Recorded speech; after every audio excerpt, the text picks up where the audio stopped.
Welcome to the State of Things for the month of March 2020. It's a monthly show I'd like to do where we kind of have a bit of a more casual fireside chat type of a thing. So no green screen today, which means we're just doing natural lighting, and I can wear green, which I miss. I haven't been able to wear green in quite some time. But yeah, it's going to be a little bit more casual. I'm just going to talk about where I am at life, more or less. If I look over here, it's because I have notes over there.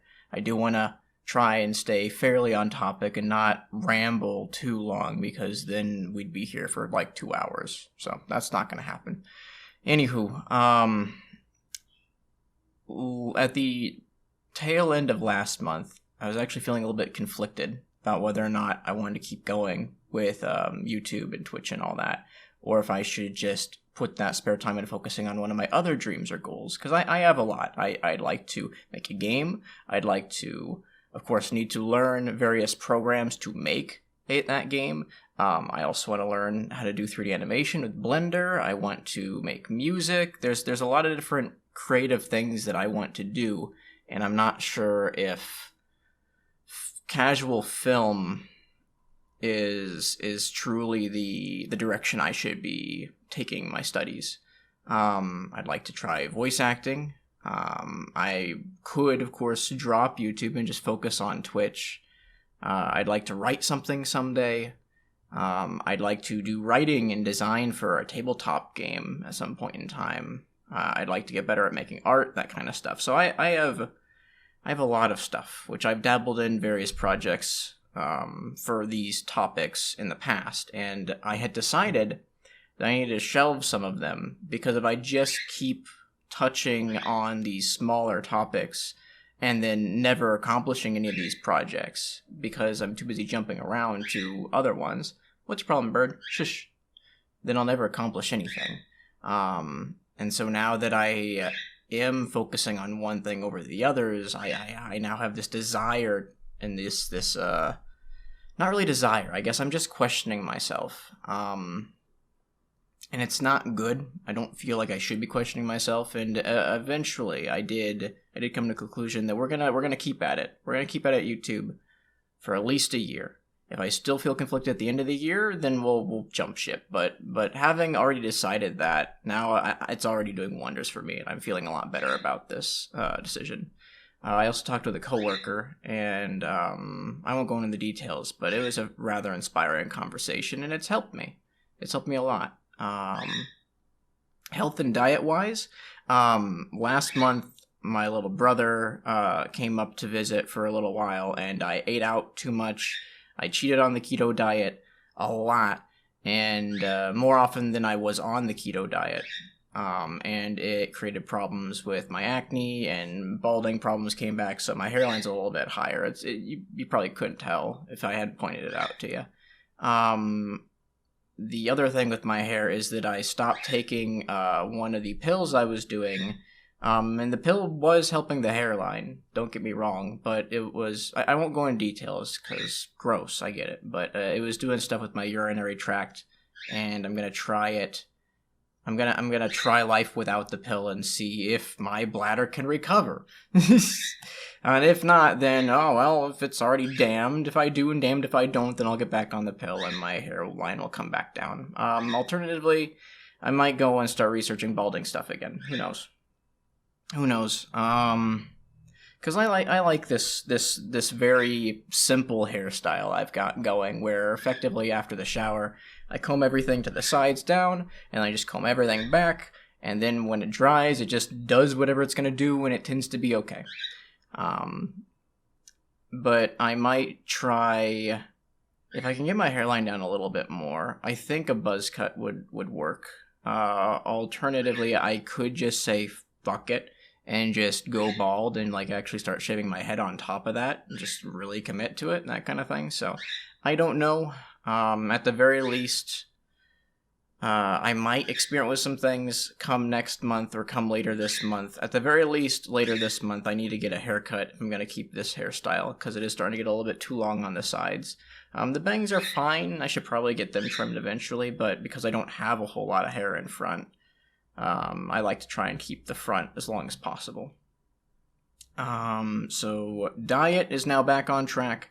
I promised myself that I'm not going to cheat at all this month. And I'm 5 days in now, and it's doing a lot better. My acne is going back down again. I feel a lot healthier. My mind's a lot clearer. Things are good. Let's see. So I've been giving a lot of thought to this whole become an internet entertainer type project. And I've come to the conclusion that this month needs to be more of a prep month rather than a pump out content type of a month. I need to get to a point where I can pump out content, and that means that I need to make sure that I know what I'm doing editing wise. I need to make sure I have the right kinds of backgrounds, things created, banners created. I need to figure out some thumbnail pattern, because so far I've just, for the most part, I've made a few thumbnails, but for the most part I've just been using whatever YouTube recommends for the campaign diaries because they're more casual anyways, and those thumbnails, they look okay. It's whatever. I don't care enough, or at least I didn't care enough in that opening couple. No, I think it's just been an opening month. Yeah. But I need to crack down and do that. There's some art I need to crack down and make for Twitch. There's a lot of research I need to do for Twitch and for Patreon that I think this is just going to be what the prep month is. I'm going to do a bunch of research. I'm going to make a lot of stuff. Not so much like content stuff, but stuff behind the scenes to hopefully help me. The other big thing is that now I am working. I'm through the training period, which... Give me a second. I need to tend to the bird. He's really squawking a lot more than he usually does. What's your problem, buddy? Okay. That'll either make things worse or better. I'm not sure. We'll just have to wait and see.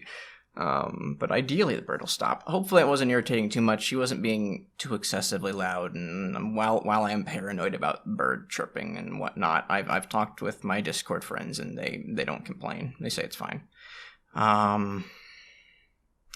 What was I saying? Prepping. Taking a prep month, but where in particular?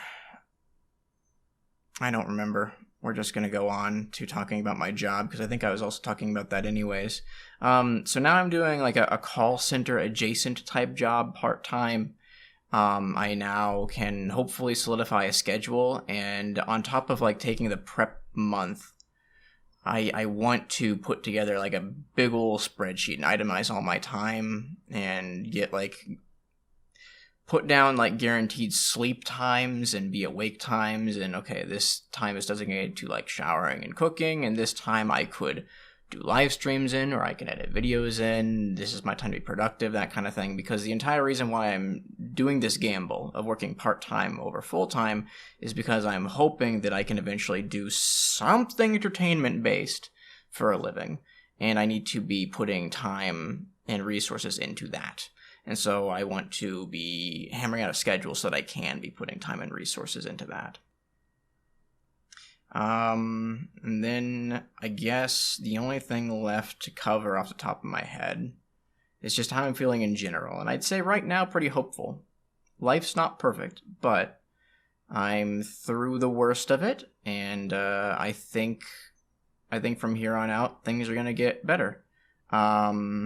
Oh, another thing I can talk about. I want to invest more into this hobby, which might sound silly, considering I just started and I already have like a green screen and a webcam and bright boys and whatnot, and a capture card and another capture card for the DS, and I already have quite a lot. Oh, and a professional level microphone. I already have a lot of the equipment that one would assume, more so than one would assume a starting YouTuber or Twitch person would need, and that's because I've bought them slowly over the years, because this has been a hobby that I've been interested in and have slowly invested in, and that kind of thing.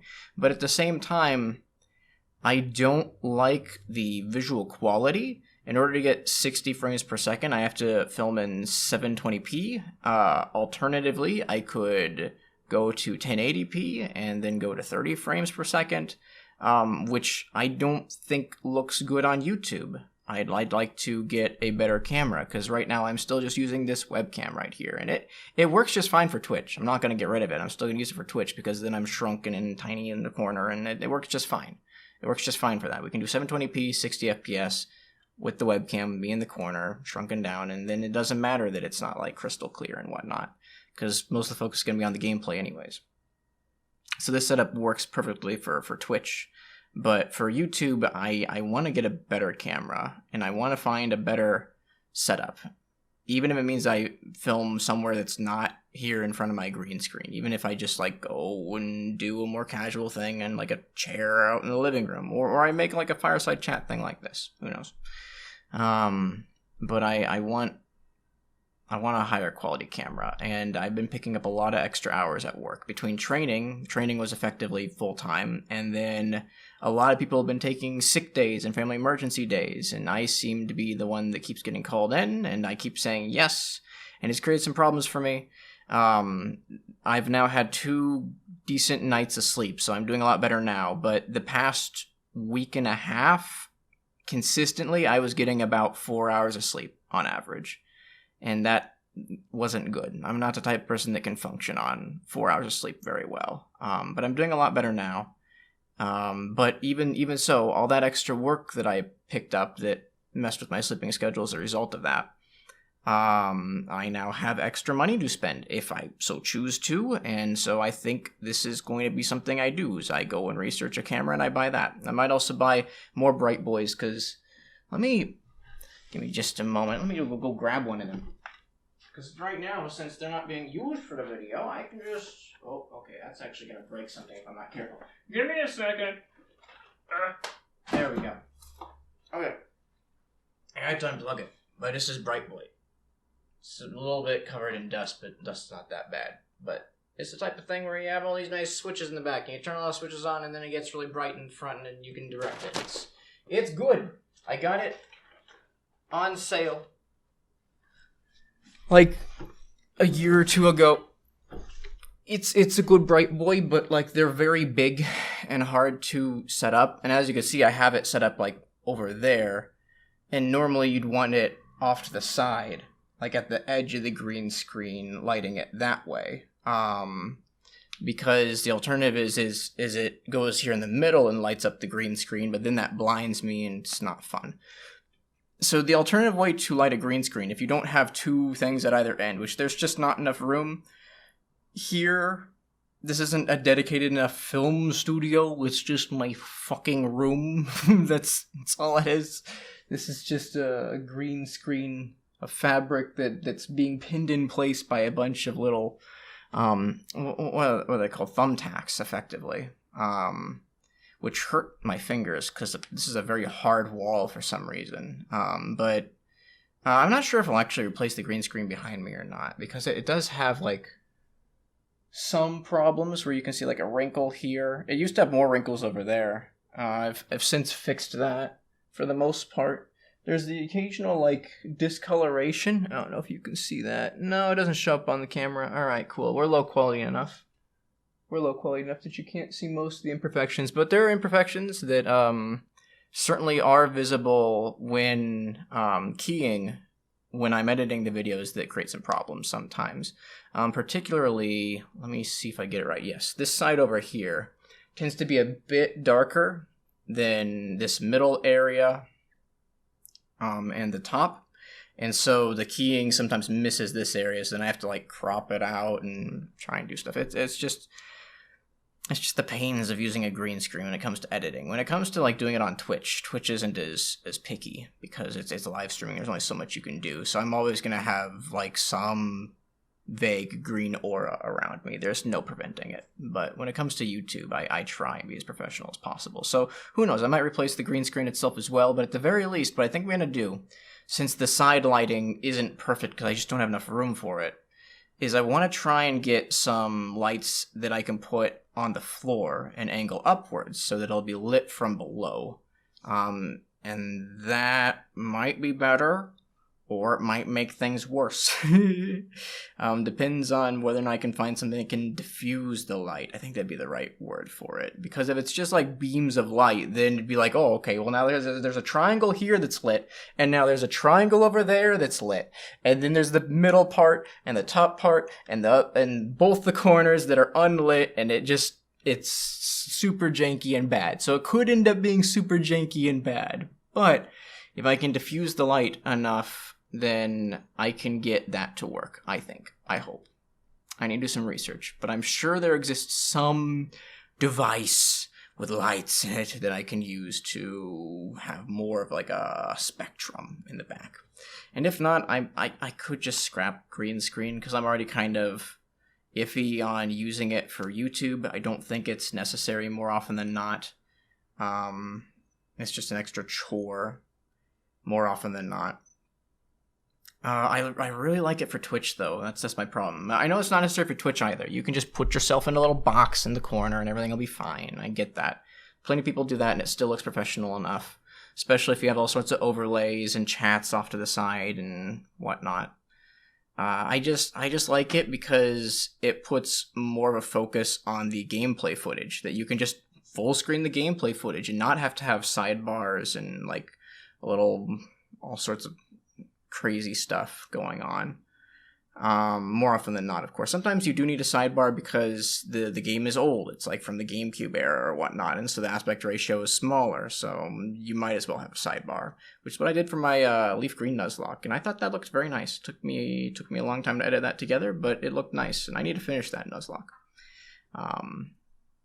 But anywho, I don't know. I'm on the fence. I like the green screen, but it might be more effort than it's worth. So we'll see how that turns out. I think that I've rambled more than enough about this. One last thing. For the most part, I wouldn't expect too much outside of campaign diaries. Again, this is going to be more of a prep month. Once I feel like I've gotten a good hang of my tools and of a good formula, so to speak, of filming and getting things up and messing with equipment and whatnot. Once everything more or less stabilizes, I guess would be the word I'd be looking for, then I think I might go and commit to more of a traditional grind. Not a grind where I release daily, because I've tried that. It's doable, especially if you do Let's Plays. It's definitely doable. But the problem with doing stuff daily, especially if it's something that should be in a sequence, like Let's Plays, is that people think that they need to watch them in order. They can't just jump to today's video. They miss a day or two and they fall behind, and then they're like, oh, I'll catch up later, and then they don't catch up later. And now they're a month behind, which is now hours of content behind, and they just don't have time. And they say that they care about your content, that they want to watch it, but they don't. Because they just fell behind and you've just kept going and going and going and going. So that kind of daily grind type thing only really works if you're already an established channel and you already have an audience that can tolerate daily content, which most people can't. So I think it's still going to be like a weekly thing at the very least. If I end up going and making content that requires a lot more editing, perhaps it'll become even a bi-weekly thing, but at the very least, I don't think it's ever going to become a monthly thing. Not unless it requires a ridiculous amount of editing. But at that point in time, I'd probably be better off just hiring an editor. But I don't have the money to hire an editor, so that's future problems I don't need to think about right now. But this more casual style of things, I think it's doable. If one is going to do a daily grind, Twitch is where you want to put your daily grind. So if I go hard on a grind, that's where I'll probably be. On top of that, I've got a Discord server. It's new. For the most part, a lot of my friends have made the jump from my legacy server to the new server. Legacy server is still more popular, but that's only because there's not a whole lot of people on the new server to interact with. So as this project grows, I assume that new server will eventually overtake the legacy server. But for right now, it's fairly quiet. But managing that server, getting into some kind of grind schedule on Twitch, and then just finding something I can pump out on YouTube on a weekly basis, besides just the campaign diaries, because it's not for everyone. It's not for everyone. I understand that. But finding like a more solid show to pump out on a weekly basis. Those three things, that's what this prep month is going to be about, is getting to a point where I can start doing that. I hope this was an enlightening little ramble, and that you didn't find it too cringeworthy. I apologize for the bird squawking earlier. Odds are it didn't hurt your ears too much, but you never know. I get paranoid about these things. I'll shut up now. You have a good night.